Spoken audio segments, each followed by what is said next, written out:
നമസ്കാരം. എന്താ ഈ കേൾക്കുന്നേ? ഏഷ്യാനെറ്റ് ഓഫീസിനകത്ത് തമ്മിലടി, അതും കോഴിക്കോട് റീജിയണൽ ഓഫീസിനകത്ത്. ജേർണലിസ്റ്റുകളും അല്ലെങ്കിൽ ആ ഓഫീസിന്റെ പ്രധാനപ്പെട്ട ഉദ്യോഗസ്ഥനായിട്ടുള്ള ഷാജഹാൻ കാളിയത്ത്, റീജിയണൽ ബ്യൂറോ ചീഫും അവിടുത്തെ ഓഫീസ് സ്റ്റാഫുമായിട്ട് കയ്യാങ്കളി നടന്നു.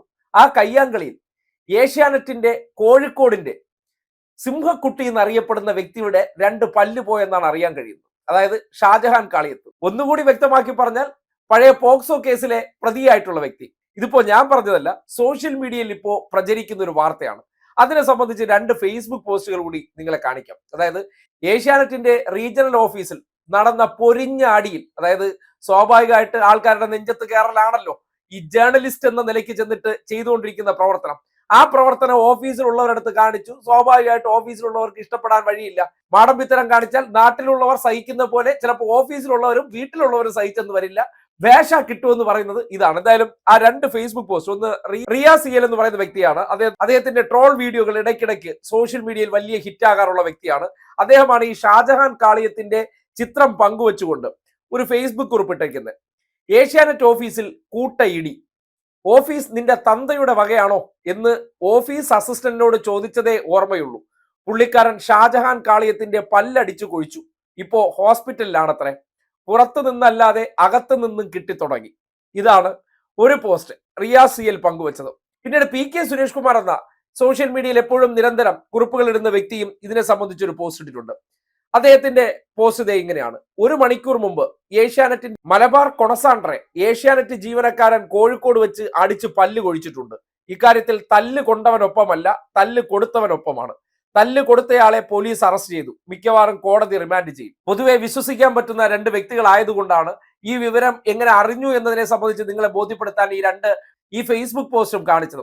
ഏഷ്യാനെറ്റ് എന്ന സ്ഥാപനം ഇപ്പോൾ നേരിടുന്ന വലിയ പ്രതിസന്ധികളുടെ മറ്റൊരു വേർഷനാണ് കാണാൻ കഴിയുന്നത്. അതായത് നമ്മുടെ നാട്ടിൽ ഇടതുപക്ഷ വെറുപ്പ് ഉൽപ്പാദിപ്പിക്കുന്ന രീതിയിൽ തന്നെ നാട്ടുകാരോട് ഇറങ്ങി പെരുമാറിയാൽ എങ്ങനെ ഇരിക്കുമെന്നതിന്റെ തെളിവാണ് ഈ വാർത്തയായിട്ട് ഇപ്പോൾ പുറത്തു വരുന്നത്. ഇതിനെ സംബന്ധിച്ച് ഏഷ്യാനെറ്റ് റിപ്പോർട്ട് ചെയ്തിട്ടില്ല, മറ്റു മാധ്യമങ്ങളും ഇതുവരെ വാർത്തയൊന്നും റിപ്പോർട്ട് ചെയ്തിട്ടില്ല. എന്നിരുന്നാലും സ്വാഭാവികമായിട്ട് മറ്റൊരു സ്ഥാപനത്തിനകത്ത് നടക്കുന്ന കൂട്ടയടിയെക്കുറിച്ച് അത് പരസ്പര ധാരണയുടെ ഭാഗമായിട്ട് പുറത്തു പറയില്ല. എന്തായാലും ഇങ്ങനെ ഒരു വിഷയം നടന്നു എന്നതിനെ സംബന്ധിച്ച് സോഷ്യൽ മീഡിയയിൽ സജീവ ചർച്ചയാണ്. ഇത് രണ്ടും വിശ്വാസ്യതയുള്ള രണ്ട് വ്യക്തിത്വങ്ങളായതുകൊണ്ടാണ് ആ രണ്ട് പ്രതികരണങ്ങൾ കോട്ട് ചെയ്തത്.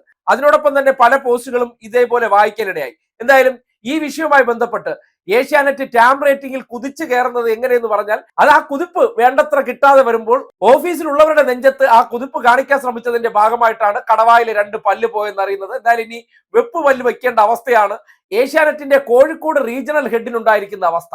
അതായത് മൈക്കിന്റെ മുമ്പിൽ കിടന്ന് കാണിക്കുന്ന ഷോ ഓഫീസിലുള്ള ഒരു സാധാ ജീവനക്കാരന്റെ അടുത്ത് പോലും കാണിച്ച വിവരം അറിയുമെന്ന് ഏഷ്യാനെറ്റുകാർ മനസ്സിലാക്കുന്നത് നല്ലതാണ്. കാര്യം ഏഷ്യാനെറ്റിന്റെ ഒരു കോല് കൈയിരിക്കുന്നതുകൊണ്ട് നാട്ടുകാർക്ക് മുഴുവൻ അതിനകത്തുള്ളവരെ ഭയമാണെന്നൊന്നും കരുതരുത്. ഓഫീസിനകത്തുള്ളവർക്ക് ഭയമില്ല. രണ്ടെണ്ണം കൊടുക്കണമെന്ന് അയാൾ ഓങ്ങി വെച്ചിരുന്നു. കാര്യം ഇതിനെയൊക്കെ സഹിക്കുന്നതിന്റെ മാക്സിമം ആയിക്കഴിഞ്ഞല്ലോ. അപ്പോഴാണ് ഓഫീസ് നിന്റെ തന്തയുടെ വകയാണോ എന്ന് ചോദിച്ചു എന്ന് റിയാസ് പറയുന്നുണ്ട്. അതിനെക്കുറിച്ച് അറിയില്ല. ആ ചോദ്യം ചോദിച്ചത് മാത്രമേ ഓർമ്മയുള്ളൂ. പിന്നീട് പല്ല് രണ്ടെണ്ണം തുപ്പിക്കളയുന്നതാണ് കാണാൻ പറ്റിയെന്നാണ് അവിടെ ഉള്ളവർ പറയുന്നത്. എന്തായാലും കേസായെന്ന് പറയപ്പെടുന്നുണ്ട്. ഇതുമായി ബന്ധപ്പെട്ട് അറസ്റ്റ് നടന്നു എന്ന് പറയുന്നുണ്ട്. എന്തായാലും സ്ഥിരീകരിക്കേണ്ട സംഭവമാണ്. സോഷ്യൽ മീഡിയയിൽ സജീവ ചർച്ച നടക്കുന്നുണ്ട്. തൽക്കാലം വാർത്ത എന്നുള്ള നിലയ്ക്ക് നിങ്ങളെ ഒന്ന് അറിയിച്ചെന്നേ ഉള്ളൂ.